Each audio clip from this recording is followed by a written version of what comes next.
Hey guys, Mr. Cruz, and it's time for Metric System Mania. Okay, I know that was cringy. So students often ask, why do we have to learn the metric system, Mr. Cruz?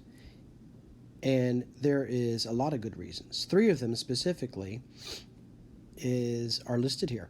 And it's much easier to use. It's used all over the world. The United States is like the only country really that uses the customary system. The rest of the world uses metric. Doctors in the United States use metric, and scientists use metric. So it's a common language for scientists and doctors in the medical field. It's much easier though.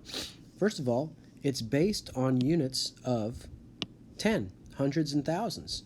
So instead of these weird conversion factors, 12 inches in a foot, 3 feet in a yard, everything's based on tens, hundreds, and thousands in metric. So it's much easier to convert from one unit to another. There's also consistent prefixes in the metric system. So you have like kilo, centi, milli, and they all mean the same thing in the metric system. And if you've ever tried to measure something in inches, then an inch is broken into 16 smaller units. And so you have to deal with fractions. So this measurement right here is 2 7/8 inches. Whereas in the metric system, since everything's based on tens, it can involve decimals, not fractions. Now you could say, well, Mr. Cruz, it does involve fractions because you could say 3/10.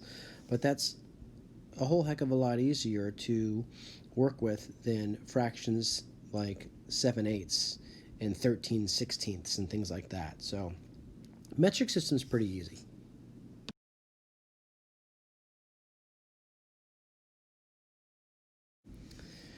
Now there's metric system measurements for just about everything, pressure and like I don't know, I can think of anything and it's going to have a metric system unit. My mind's blank right now. But what we're going to work with are some of the basic ones, like length. In the metric system, everything revolves around the meter. The meter is slightly longer than a yardstick, and you can have a kilometer, a centimeter, and a millimeter. But notice the word meter is in all of them because everything revolves around that meter. And we'll talk about these prefixes in a bit. For volume, this is the amount of space that an object takes up. So another term we use is capacity. Now for liquid volumes, we use the base unit liter. You can have, of course, a milliliter. For solids, cubes and cylinders, and even irregularly shaped objects that are solid, we use a cubic centimeter or a cubic meter if it's really, really big. Now don't confuse volume with mass. And mass is also different from weight, which I'll talk about in a sec. But mass is a measurement of the amount of matter that an object has in it, the amount of atoms that are in it. Now weight is different. Weight and mass are similar. In other words, like if something has more mass, it's going to weigh more. But they are different types of measurements because weight is a measurement of the force of gravity pulling down on a mass. So something can have mass but be weightless if it's in space and there's no gravity acting on it. Now, for mass, the base unit is a gram, and a gram is a small measurement. A standard-sized paperclip has a mass of about a gram. And we can also have a kilogram, 1,000 grams, and that's equivalent to 2.2 pounds. And you can have tiny, tiny measurements like milligrams, which are even smaller than grams. So that's mass. And then temperature is measuring heat in an object, and the scale that's commonly used is Celsius. And once again, this is based on hundreds because water freezes at 0, boils at 100 degrees. Now in the Fahrenheit scale, water freezes at 32 degrees Fahrenheit and boils at 212 degrees Fahrenheit. So those numbers don't even make sense. You know, so the 0 to 100 scale for Celsius seems a lot easier to kind of work with. And then there's also Kelvin, which we're not going to use this year. Now, there's lots of prefixes, The three that you're going to really have to know are kilo, which means 1,000. So any measurement in the metric system that has the prefix kilo in front of it would be 1,000. So a kilometer is 1,000 meters. 1,000 meters. A kilogram is 1,000 grams. So you just put the prefix in front of the base unit, and you can change the size of that unit, so to speak. Now, centi and milli are commonly used, and they make the base unit a smaller measurement. So centi means 1/100th, or 0.01. And a centimeter is 1/100th of a meter. So if you think of a meter stick, it's broken up into 100 centimeters, and one of those centimeters is 1/100th of that meter. Does that make sense? And then we have milli, and milli means 1/1000th, or 0.001. And a millimeter is 1/1000th of a meter. So if I took a meter stick and cut it into 1,000 equal pieces, they would be very tiny pieces, and each of those pieces would be a millimeter. So there's 1,000 millimeters that make up 1 meter. Same thing with milliliter.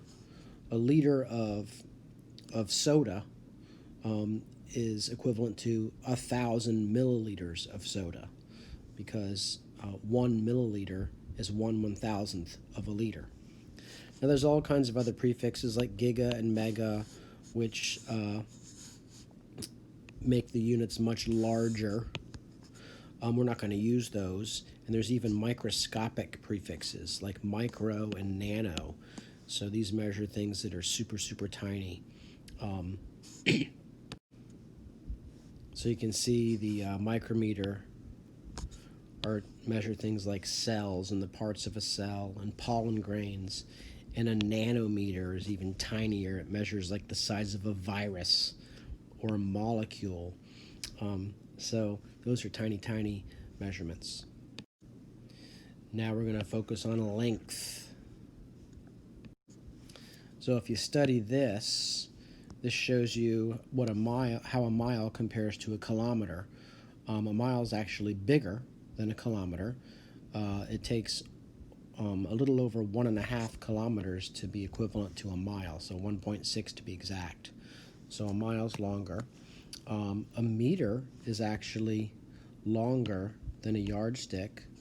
A meter is about 39 inches, and we know that a yardstick is 36 inches, so a meter is longer. And an inch is larger than a centimeter, and you can see that here. Here, from here to here is an inch, and you can see it's about 2.5 centimeters. All right. Now another thing in here is when using a metric ruler, a centimeter is equivalent to 10 millimeters. So this measurement right here is a centimeter, and it's broken up into 10 millimeters. So this right here would be 0.5 centimeters or 5 millimeters. Okay. Now let's focus on mass. Remember, mass is different from weight. Weight involves the force of gravity.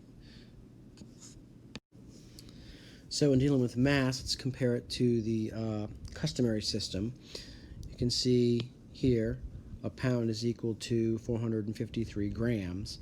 So a pound is much bigger than 100 grams. In fact, 1 pound is, or 1 kilogram is equal to 2.2 pounds. Okay, so a kilogram is bigger than a pound, and an ounce is much bigger than 1,000 milligrams. And here's our conversion for that. An ounce of gold is actually over 28,000 milligrams. And then here you can see 100 kilograms is equal to 220 pounds. So that kind of, you can see the relationship between 1 kilogram in pounds and 100 kilograms in pounds. Similar there, just moving the decimal. That's what's great about metric. Now let's discuss capacity or volume, the amount of space that an object takes up. Alrighty, now let's compare liquid volumes in metric to the customary volumes in the customary system. So right here you can see a gallon is larger than a liter. In fact, it takes almost 4 liters to fill up a gallon. Here they're asking you to compare a liter and 2 quarts. Well, here's a quart of oil, and it's almost equal to a liter, so they're almost equal, but they're not quite. So 2 quarts is going to be greater than 1 liter. And a milliliter is tiny. It's a tiny, tiny amount of water. It's like the amount of water that can fit in a thimble. You know, a thimble, the little thing you put on your thumb for sewing? So a fluid ounce is much bigger than a milliliter. And now this is why I like metric much better, because when it comes to converting in the metric system from one unit to another, it's so easy. All you have to do is move the decimal. Now, to start out with, you should probably remember this acronym, King Henry.